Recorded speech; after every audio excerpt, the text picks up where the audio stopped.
During the 1971 Bangladesh Liberation War, the Indian Army deployed 3 corps for their offensive into East Pakistan. 4 corps from the east, 2 corps from the west, and 33 corps from the north. For their offensive role, they had to be mobile and fast-moving. The Pakistan Air Force had 1 combat squadron, 14 Squadron based at Tezgaon airfield in Dhaka, flying Sabres. Now, the Pakistani fighters flying in a defensive role could harass Indian Army formations quite effectively and slow their movement. It was essential to neutralize them as early as possible in the offensive. Eastern Air Command of the Indian Air Force deployed about 10 squadrons. Let's hear the story of how they neutralized the Pakistan Air Force straight from the cockpit of the commanding officer of 28 Squadron, the first MiG-21 squadron of the Indian Air Force. Now, leading to the 71 war, during that period of 1969 June to the end of December 1971, when the war was over, I was commanding 28 Squadron, a MiG-21, a Mach 2 supersonic squadron in Tezpur. At Tezpur, we had 3 MiG squadrons based there, primarily looking towards our north for the Chinese intervention or aggression into our territory. 3 squadrons were 28 Squadron, number 4 Squadron, and 30 squadrons. I can recall that 15 minutes before the sunset on 3rd December, about 30 aircraft attacking 9 airfields crossed over at about 4:45 in the afternoon into the Indian territory and attacked our bases. On that particular day and that particular time, at Tezpur, my squadron had planned for night flying training, and we were already at the base preparing for the night flying, when I got a telephone call from my station commander, then Group Captain MSG Wallen, and he said on the phone, "Bishnoi, Pakistan has just attacked our bases in the north and the war has been declared.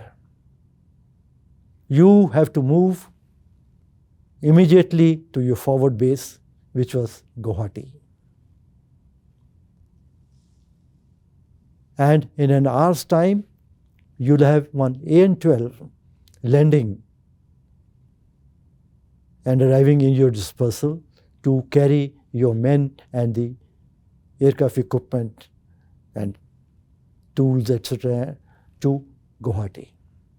You have to position your MiG squadron aircraft at Guwahati by 2300 hours at night.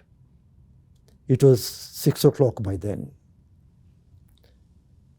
Since all the officers and the men were already in the squadron, present there, I gathered them, addressed them, and told them, "Say bye-bye to your families and friends and come back within 1 hour." We dispersed.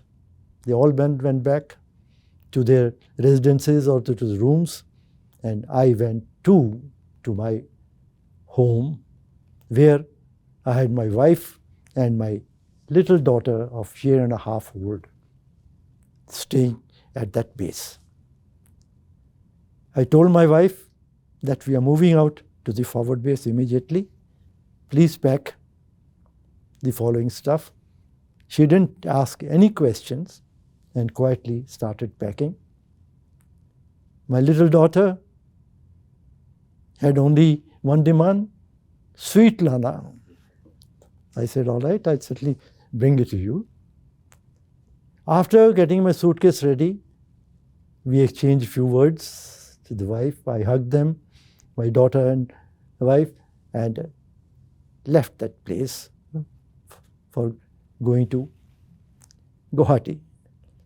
Before leaving, I told my wife that you are the First Lady of the squadron, please do take care of all the other families of the squadron during this crucial period of their life.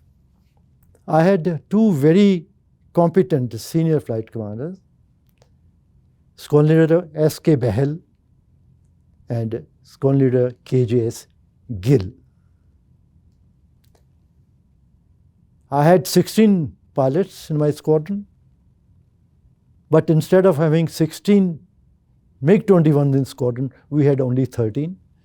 As I landed at Guwahati, the station commander of Guwahati, Group Captain Mankotia, he said, Bishnoi, tomorrow morning you have the first task. Time on target is 07:05 hours morning, Indian Standard Time. Indian Air Force, for the first time, had divided these 10 squadrons which were in East Pakistan. Now, the hunters were given the areas which are close to Hashimara and Bagdogra, and we from Guwahati were further to the east, so we had the eastern half of the Bangladesh. Now, Group Captain Mankotia gave me a red folder which had 1 million is the rating of the map, and one sheet of paper. The map had only one place marked, the Tezgaon airfield next to Dhaka. A red circle was drawn around that place. And there was nothing else on the map. There was no other document describing that Pakistani Air Force operating from Tezgaon airfield, where their dispersals are, where their aircraft are parked, where the sheltered pen were located, where the communication centers, fuel dumps, ammunition dumps, or other vital installations on these stations are available. Now, when I looked at the map and turned it over behind it and on the sideways and this and that, there was nothing else attached to it.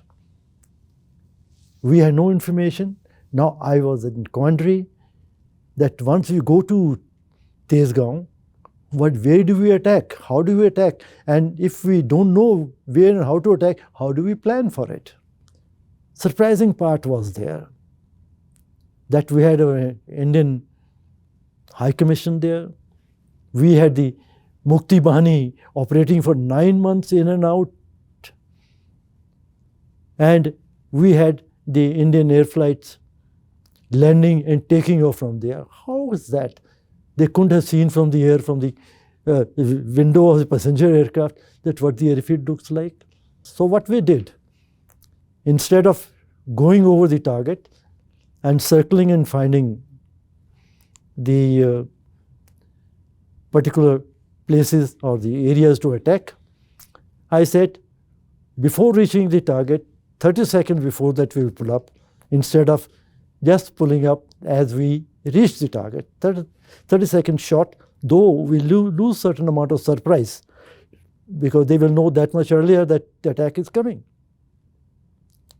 But that's better, this 30 seconds we spent on that rather than far longer period. So after I explained to Mankotia that what we will do then, he shook his head, and now he went on to explain what other arrangements he had made at Guwahati airspace. He said, as far as your aircraft operations concerned, I allotted you a hangar and a big dispersal area around it, and also the shelters which are covered and protected. Then he came up, he said, Bhoop,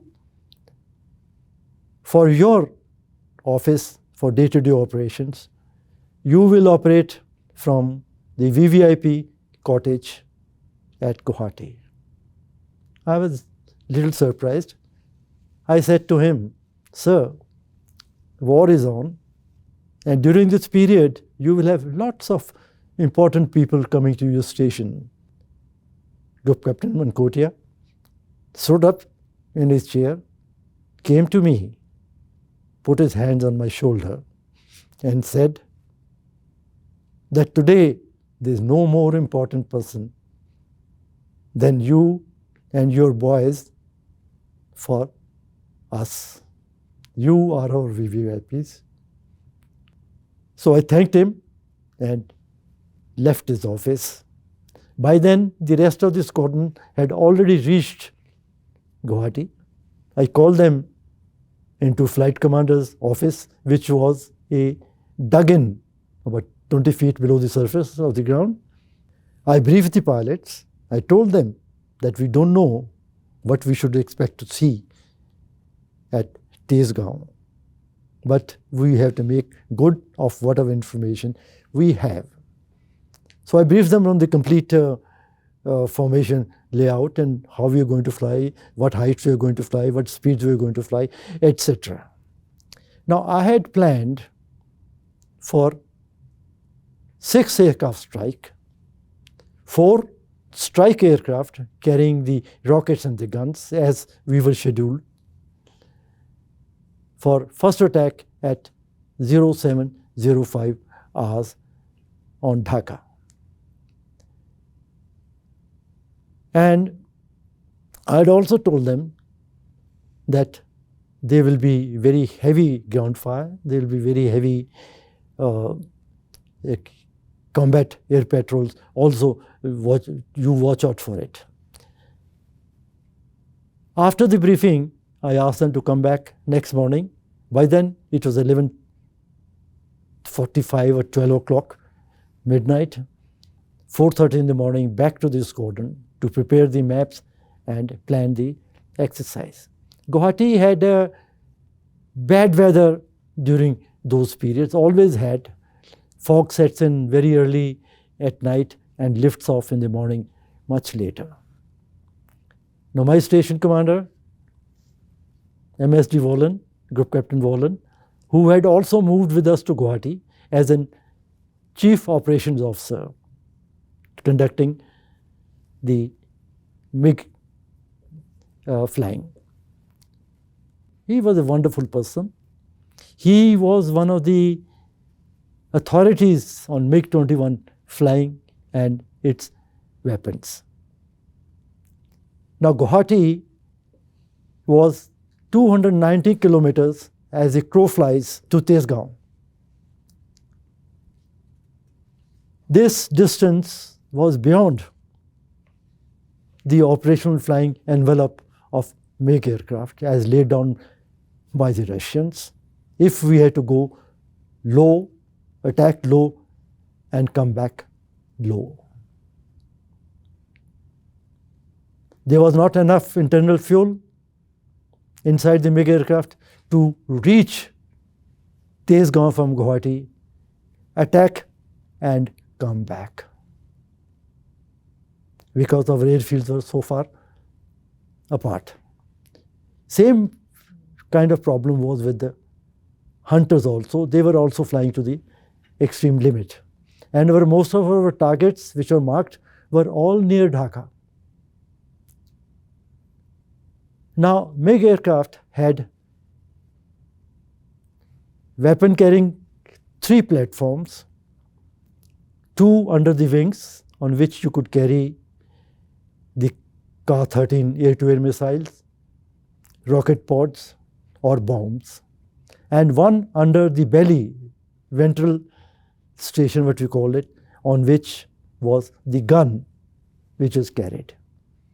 Only air defense for low level was the guns on that aircraft, because the missiles, Ka-13 missiles at low level were of no use.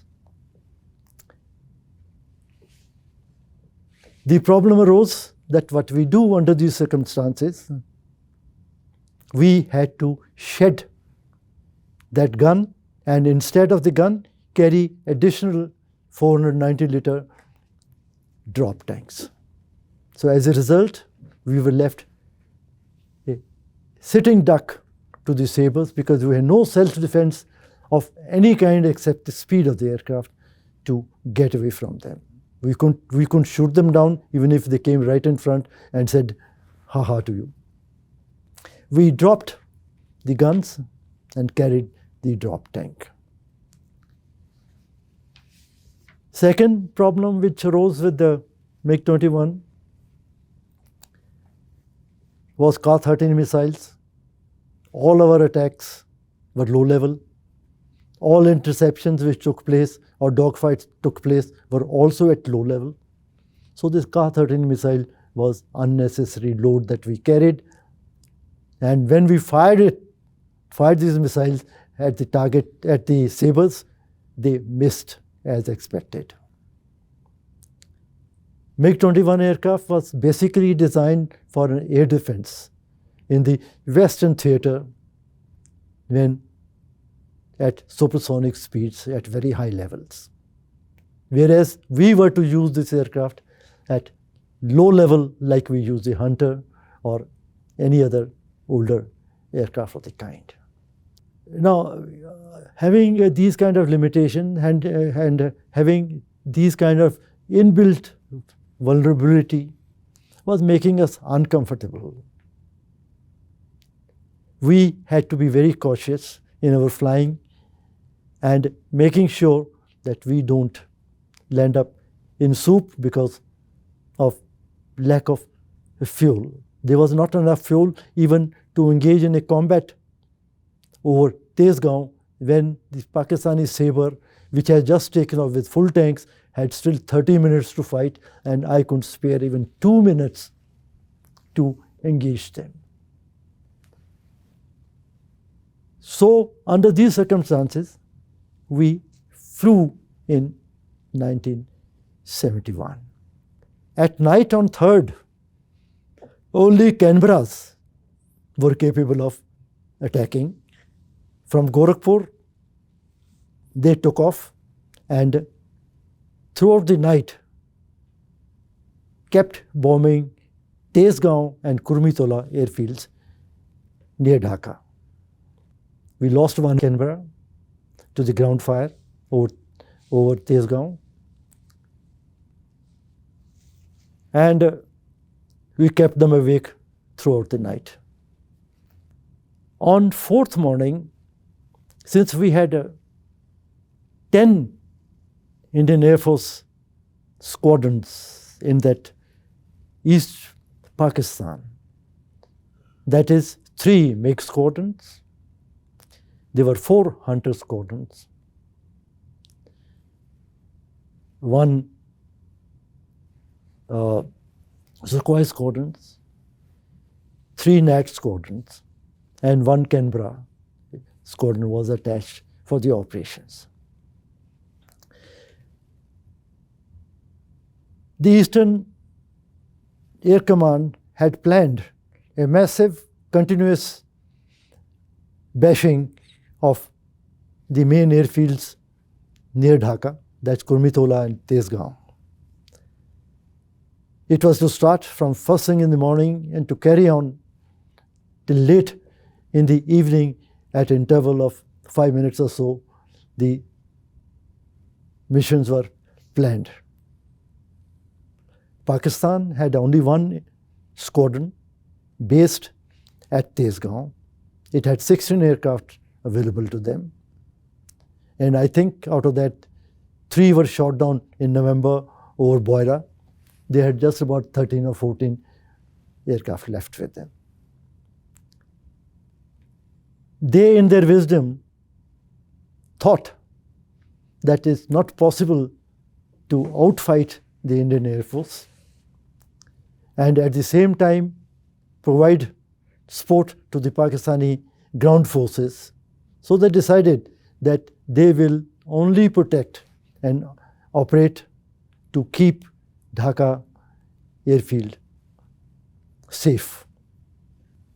They were ready, expecting on 4th morning that Indian aircraft will come and start attacking. Now, my formation, which was to attack Dhaka, was the fourth formation to be of the day.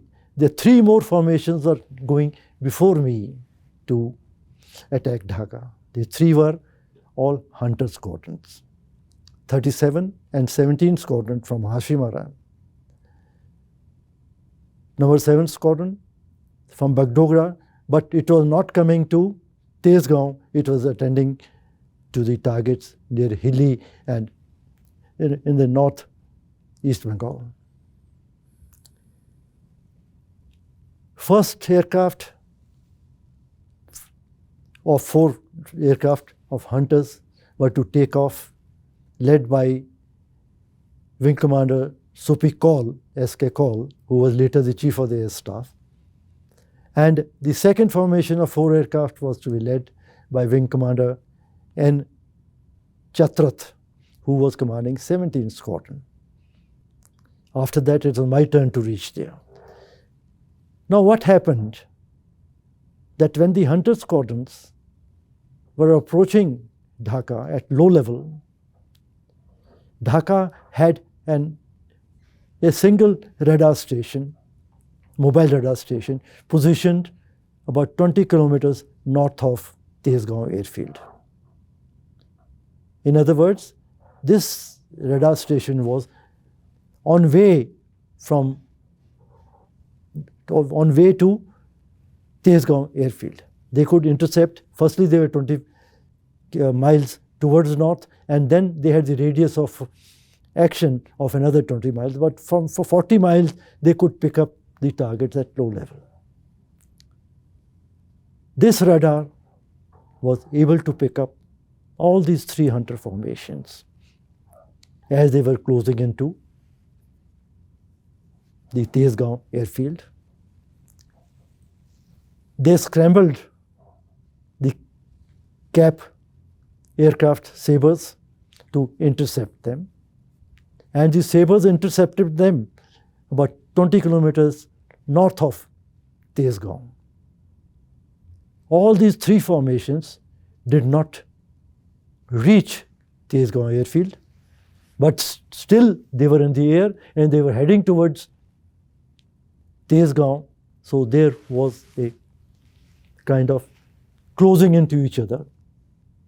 They couldn't reach the target. At the same time, they were piling up into a zone of about 20 kilometers away from Tezgaon. Just imagine 10 hunters, 3 plus 4, plus 2 escorts, which were given to them with MiG-21s, and 6 aircraft of a mine. We were all converging within about 10 to 12 minutes to Dhaka.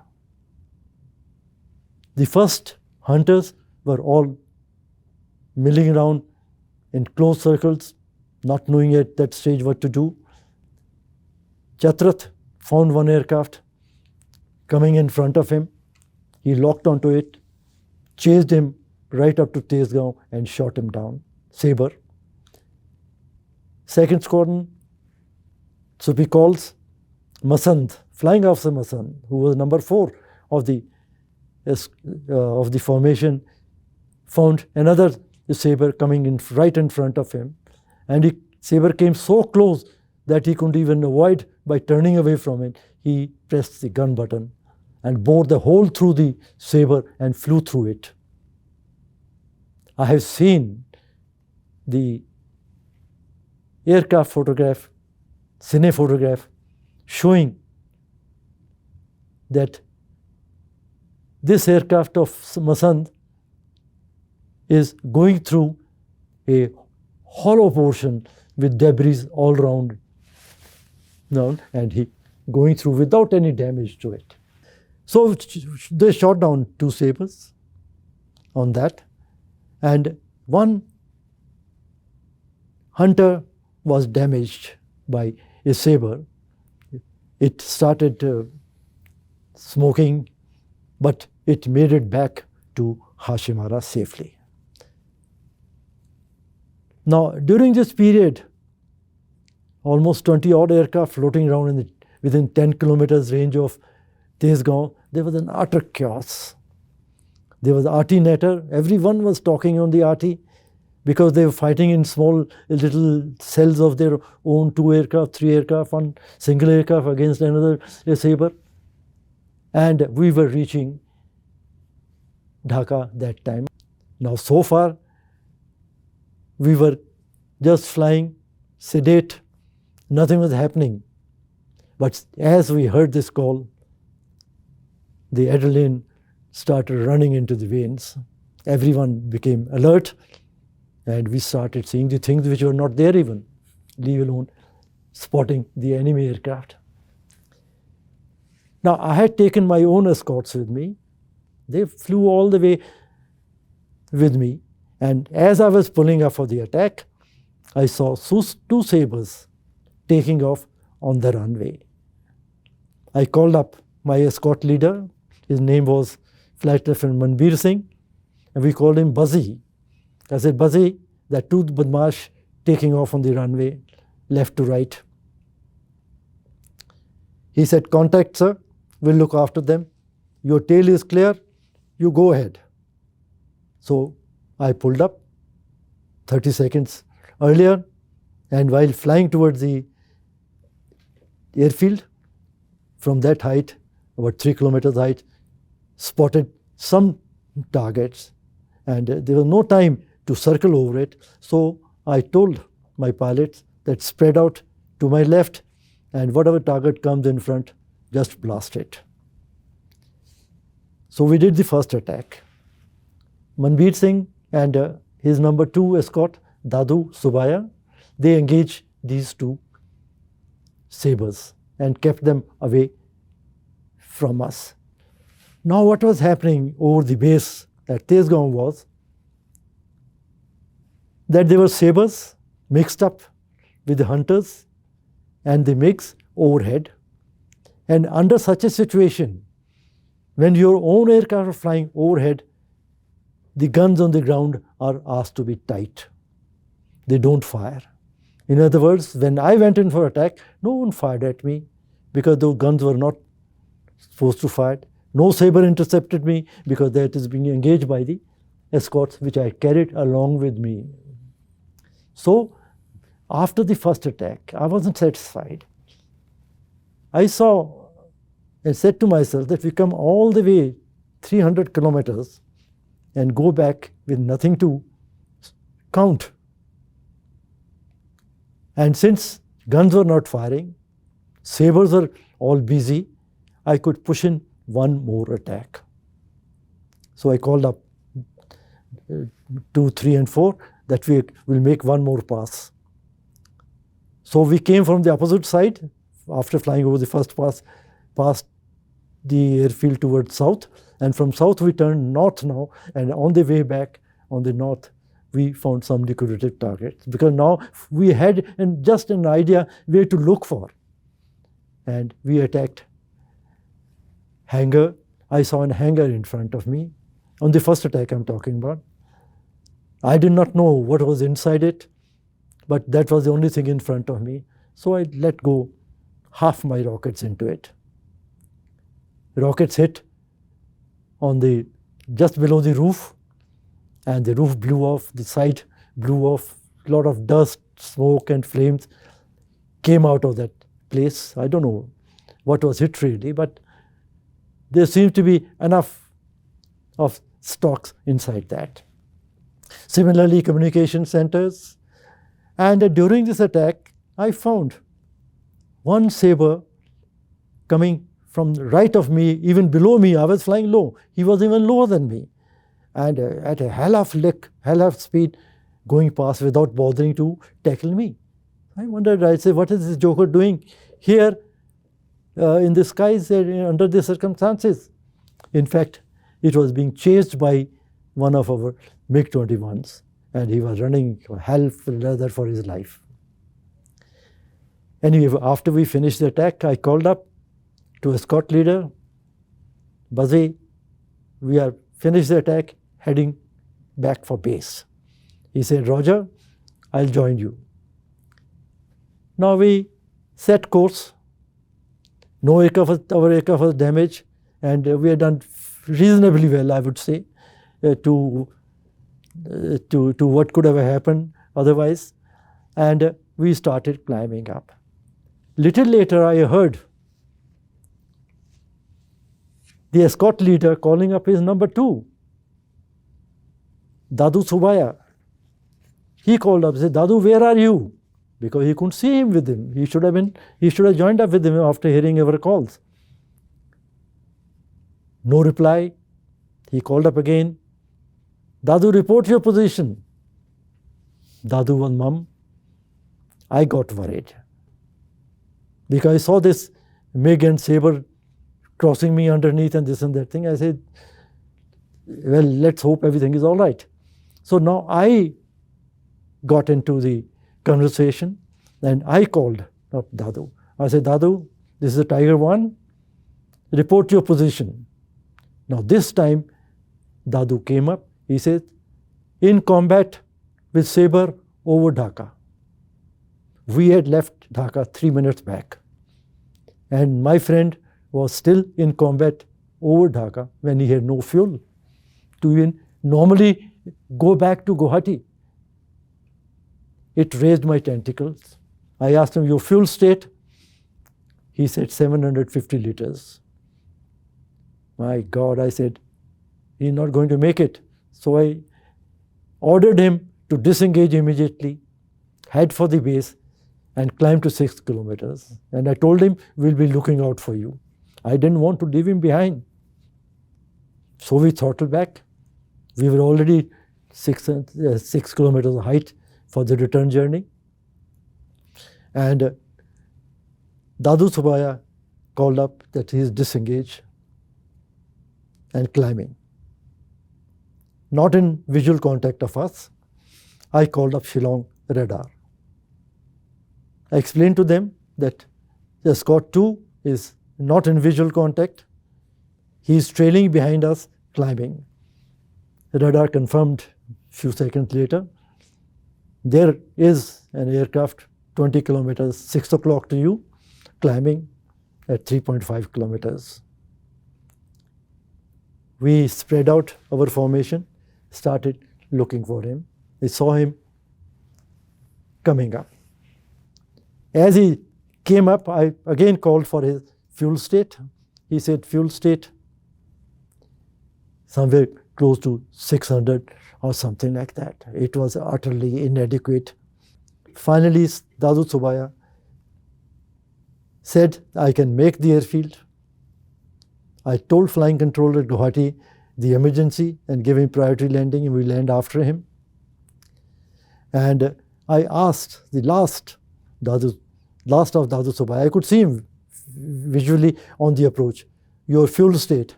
He said 0, indicated on the instrument. I told him, don't hesitate to eject if the engine flames out. Be ready and anticipate. Don't delay it. He said, Roger, sir. And then I saw this aircraft float on the runway, touched his wheels. And as the wheels touch, those smoke from the friction of the tires, I saw. And then his parachute, landing chute opened with dancing in the air and chorling. And 7 seconds after he touched down, his engine flamed out on the runway itself. The distance between life and death of the time was precisely a second or 2. Anyway, he made it. He cleared the runway. We landed after him and went past his aircraft because he was immobile, his engine was not working, but he was standing in the cockpit. It was what a sight to see him come back alive.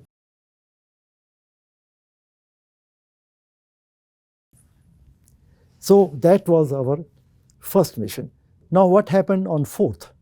On that day, I flew 3 sorties. So what I described was the very first sortie. I will narrate what was happening at Tezgaon that morning from say 6 o'clock till 3:50 in the afternoon. Okay. These four missions I described to you. Thereafter, the Sukhois came, they attacked.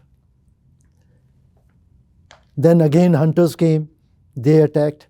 So we kept them busy, and the Pakistani pilots in their sabres kept coming up sortie after sortie to intercept.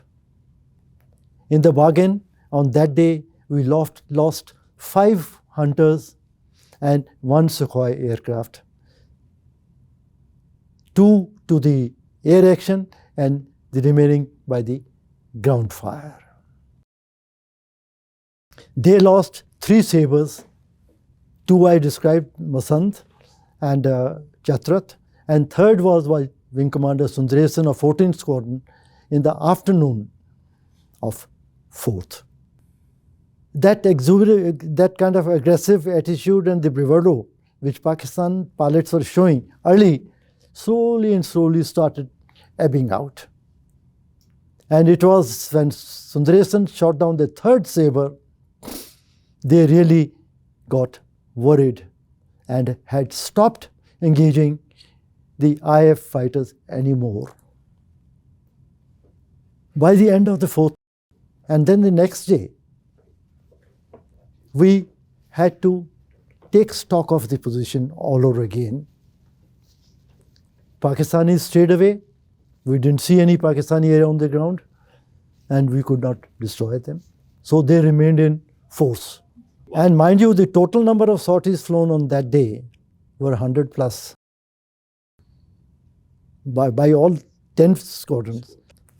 On 5th morning, by the middle of the day, I felt that we have reached a stalemate where we are not making any heading. Now what happened, the significant things which happened on 4th was that before the 4th, there was no time limit or time constraint on us to get the Pakistani Air Force. We could have taken 2 days, 3 days, 5 days, and finally we would have got around them, because after all, how long could they have sustained themselves? So I discussed with my squadron. I said, now what do we do? They don't come up in the air to us, we don't see them on the ground, and they are there, and they are going to be there for time to come. In the meanwhile, Americans, with the consent of Pakistan, went to the United Nations Security Council asking for a resolution to be passed for a ceasefire and Indian forces to be withdrawn from territory of East Pakistan. Now came the problem. Who reaches first? Whether the resolution will come first or we will reach Dhaka first. And that could not be done if the Pakistan Air Force existed. So, obvious answer was knock off the runway.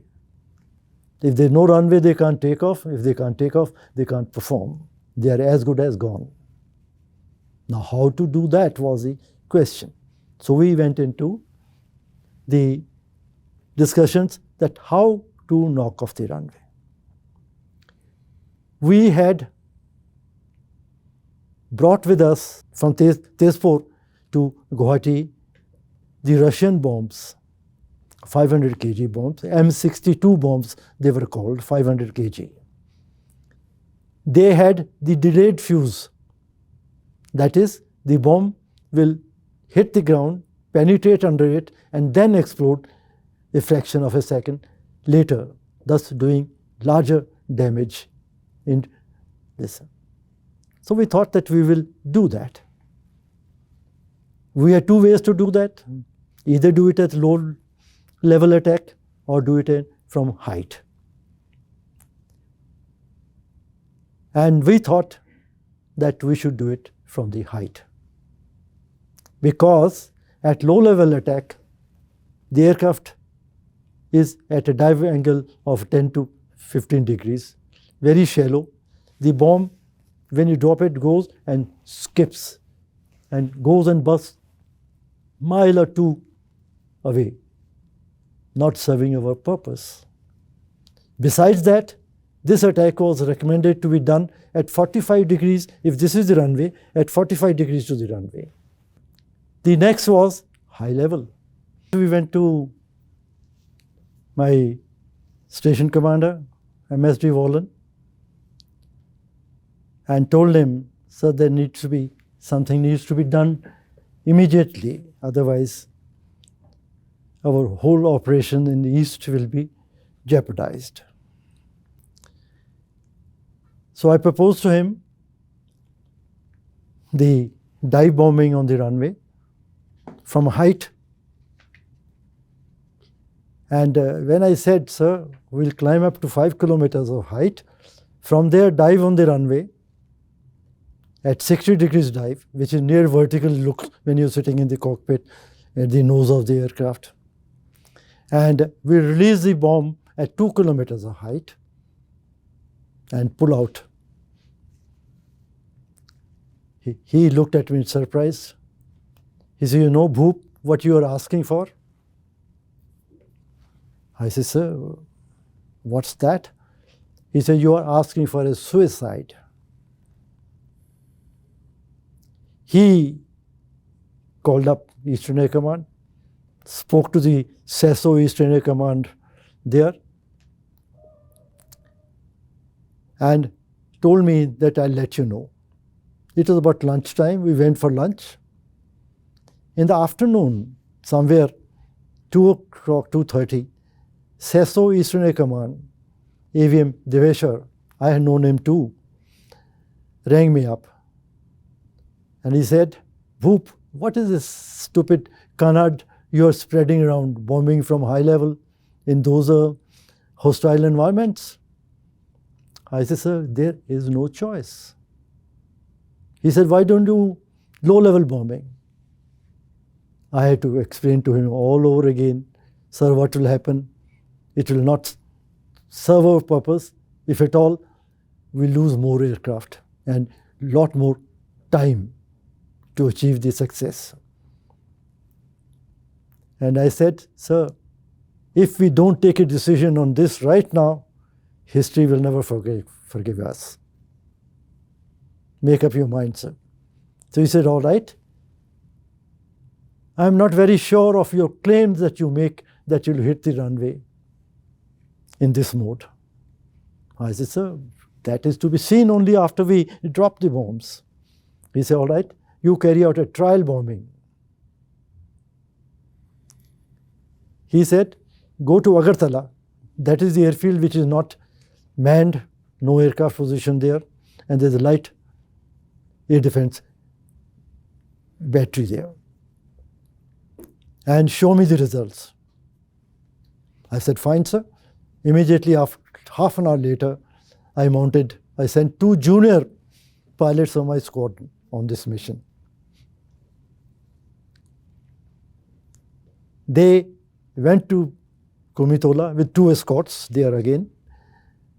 And the one set of bombs fell right in the center of the runway.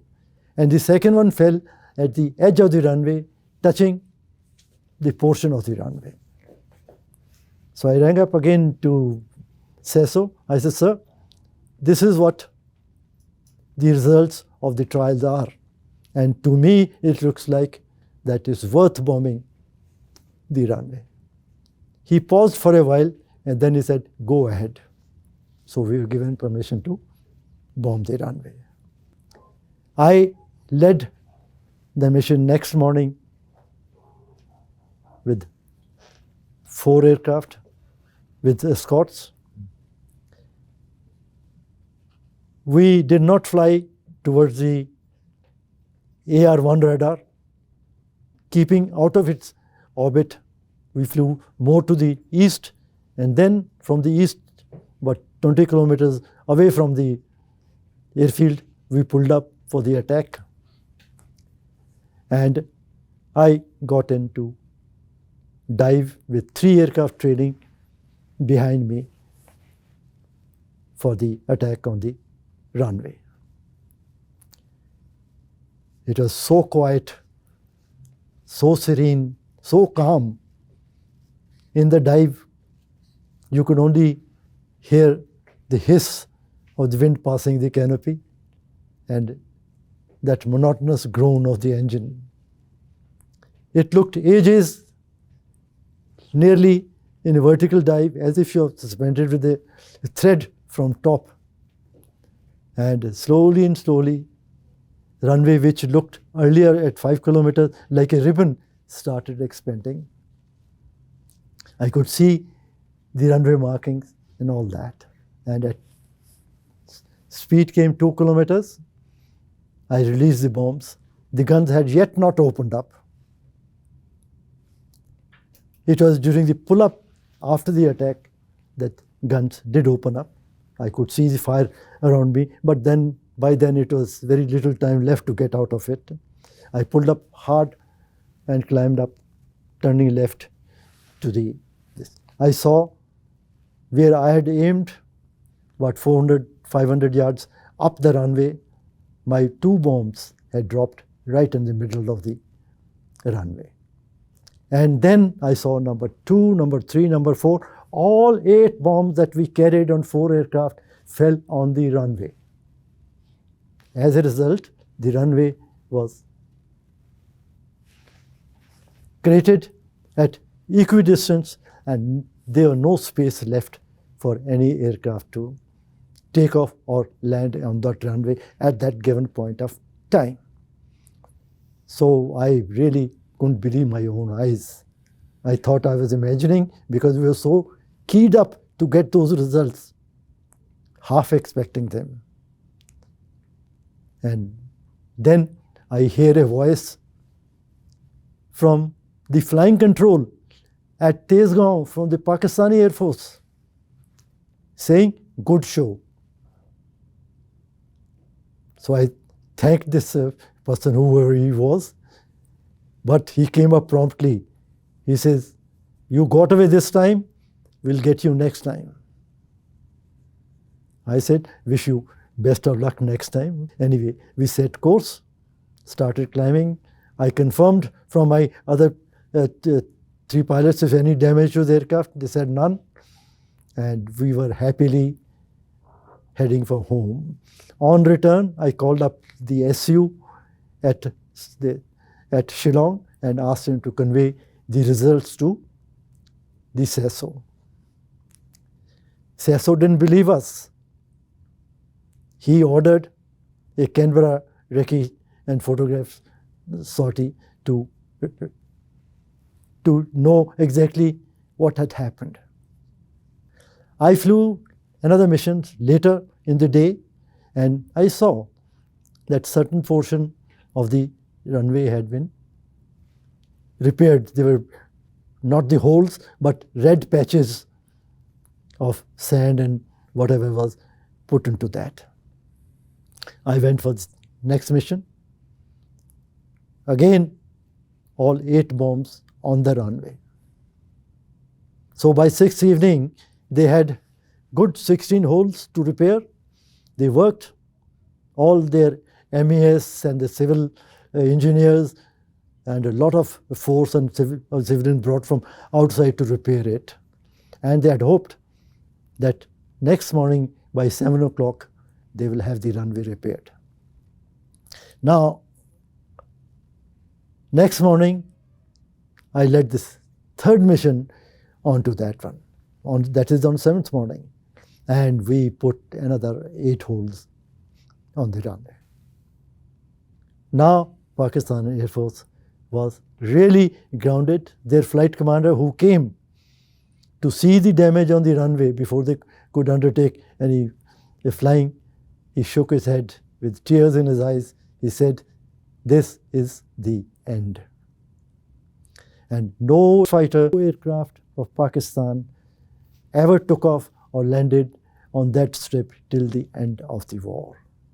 And mind you, I was also a little carried away after seeing on 7th morning that we had damaged it beyond repair. I pulled up and did a loop over the airfield, Pakistani airfield. I believe I was told later that one of the officers of Pakistani Air Force, Squadron 14 Squadron, which was at Tezgaon at that time, met this officer in England on a course. And while discussing 71 war and saying that that pilot of yours did a loop, he said, if I ever catch hold of him, I'll wring his neck. Because it was all right to bomb the place. That was his job. But to do a loop after that is just not acceptable. With that damage to the runway and its condition, which was not anymore repairable, Pakistan Air Force put the shutters down. And on 8th, that next morning itself, they started sending their pilots out of Tezgaon airfield via Burma and from London to east to north to West Pakistan to augment their effort in the West. And that was that. And if that had not been done, none of the other operations, heli-borne operations, Tangier, heli-airlift could have ever taken place with sabres in the sky. So this also was initiation of our first step towards the victory in East Pakistan. Coming to the government house, that was, now as I said, runway attack was the beginning and it was stopped by closing what we call the attack on the government house. Normally such places are not attacked. As I said, such places are not normally attacked because they have no military significance. Governor's house or chief minister's house or someone going and damaging it, it doesn't add to the war effort to win it. But this was not that case. It was different. It was different to the extent that by 12th, there were feelers already coming from Pakistani army commander in East for a ceasefire and a negotiation to stop fighting. Now the governor of East Pakistan, Mr. Malik, A.M. Malik, was to take a decision on this, okay, what kind of terms and conditions for stopping the war, etc., are to be negotiated with the Indians. He had not been able to take the decision long time, and he had decided to call for a final meeting to decide. It was 14th when Air Headquarters in New Delhi got a message saying that a very important meeting convened by the governor of East Pakistan and attended by General Niazi, the army commander, and their cabinet and the bureaucrats is taking place in Dhaka. That morning I had gone for another mission for the ground attack in southeast sector. I had just landed and had switched off my aircraft and was walking towards my office that I saw Group Captain Wallen once again in his jeep waiting for me outside the office. As soon as I reached him, he said, "Bhoop, I want to give you a very important mission. I got a call from Air Headquarters that a meeting in the circuit house of Dhaka is taking place at 12 o'clock, where the governor is presiding and the whole lot of bureaucracy and the army brass and the diplomats are attending it." Now Air Headquarters asked us to attack that place at 1200 hours. Meeting will start at 11:30. You attack at 1200 hours. I looked at my watch. I said, "Sir, it's 11:15 already, 300 kilometers away. is Dhaka. I don't know where the circuit house is. And I yet have to prepare my aircraft, arm them up suitably, brief them, and then fly to the target. I don't think it's possible to make it this timeline of 1200 Indian Standard Time. He said, there's no choice, we have to do it. I, like a good soldier, said, aye, aye, sir, we shall do it. I called another 3 pilots, briefed them on the attack, and where the target was to be found on a tourist map of Dhaka city, like you have in New Delhi or Delhi, the tourist map where Qutub Minar is shown and other important buildings and roads are shown. Similarly, that bomber shell map of Dhaka was given to me, in which a red circle was drawn around a place known as Circuit House. The Circuit House was right in the middle of the town. A 2 or 3 story building with tall buildings all around it and thickly populated area.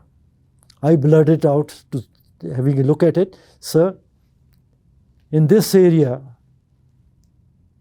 lot of civilian lives and the property collateral damage would take place if you fire. Naturally, Group Captain Wallen looked at me with a little smile. He says, it's none of your business to think. In those terms, you were asked to attack, you just attacked. Fine, sir, we shall do it. Now, I had the other pilots briefed on that, and we went to the aircraft, started the aircraft, and just started moving out. I'd hardly moved a few yards. I saw from a distance an officer coming, running towards my aircraft with a paper in hand and waving it like this. I stopped the aircraft and asked him, what is this about? He said, sir, there's a change in target. The target is not the circuit house. It is the governor's house. I was taken aback. I said, where the hell is this governor house now? He said, you have the map with you. You find out. The poor fellow obviously did not know where it was. Now it was too late for us to switch off the aircraft, search for the governor's house on the map, and rebriefed the pilots because 12 o'clock was almost approaching. I kept quiet. We taxied out and took off. After takeoff, we were flying low. I pulled out that map from my pocket and tried to look it. I was map reading, looking for the target area where it is, and flying at the same time. It is not easy because you can't take your eyes off at low level from looking outside before you hit the ground. Anyway, I didn't find the governor's house anywhere on the map. I put the map in my pocket and was rather disappointed that how the hell to find out now where this governor's house is. It is not on the map. Now Air Headquarters given a task. The whole reputation of the Indian Air Force and my squadron and myself inclusive is at stake. Something has to be done. After a little while, I pulled out the map all over again. This time I went very minutely all over the map, and I found a place, not the governor's house, but government house. Now, in the absence of any other information, I decided that we should go and investigate this place.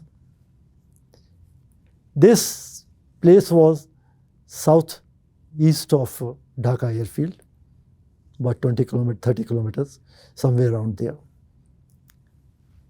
I put the map back, kept flying, and as we went past the Dhaka airfield, for the first time, I opened my mouth on the radio and told my other pilots that there is a change in the target. It's not the circuit house. It is probably the government house, which will appear on our left in a minute or so. Soon after that, my number 3 called up, "Sir, look at 11 o'clock to the left, 4 kilometers. I glanced to the left and I saw a huge open space with gardens and buildings. And the building resembled very much like our Raj building that we see in India with the dome, etc., like Rashtrapati Bhavan. So, well, there was no choice. That was the only target available. So I asked these other 3 pilots that please spread out, line up behind each other, and we will have a closer look of this air base. So as I flew a little closer, well, I was convinced that this is the target we are looking for. So we attacked this. I pulled up to about 2 kilometers of height, aimed at the bottom of the dome on the roof of the governor's house, which I thought that below the dome was the conference hall where the conference is taking place. Because in India, you have under the dome this kind of open, big places. As I reached the firing range, I let go 16 rockets. Those hit just on top of the roof below the dome. Big chunk of debris flew out with smoke and dust. Then I saw, after turning, that number 3, 4 and number 2, 3 and 4 were also firing in the same area. We still had 16 rockets left, so I went for the second attack and we dumped those rockets also in the same place. I did not know at that time what damage we have really done, because that was all under the roof and things were happening out of sight of ours. Now, what I am told and what I saw in the newspaper and also saw in a video, that what happened after we rocketed the governor's house. When the rocket hit the roof and the dust and debris started flying, the governor, Mr. Malik, ran from his chair to the closest trench, which was just outside the building, jumped into it. So did some other people who were along with him. As soon as he got up, the second attack of the MiGs came and shattered the place. That made Mr. Malik take a decision. He decided to resign from his governorship along with his cabinet. Now, what happened after this, when the government, civil government in East Pakistan had collapsed? General Niazi's forces shifted into Dhaka city because they were being blasted outside in the cantonment area day in and out, and they had not been able to sleep, they had not been able to do anything. Now, as we came to know that they had shifted, as we were told, Eastern Air Command must have the resources to find that out, that they have gone to the university campus buildings. Now, our next target, same afternoon at about 2 o'clock, were the university area. We're given to understand that certain buildings which were marked on a sketch given to us are the one where the Pakistanis are harboring. Now, I called that stage of our operations in University Dhaka as the street fighting in Dhaka. because the fighter aircraft of the kind of MiG flying 1,000 kilometers an hour are not supposed to be, cannot find the targets in a thick township and attack those. There were tall buildings around it. I remember that when I went into attack into one of the university campus buildings, there was balconies above my head, above me, waving at me. So we chased them that afternoon, and on 15th morning again. And then came the consent by General Niazi to surrender unconditionally.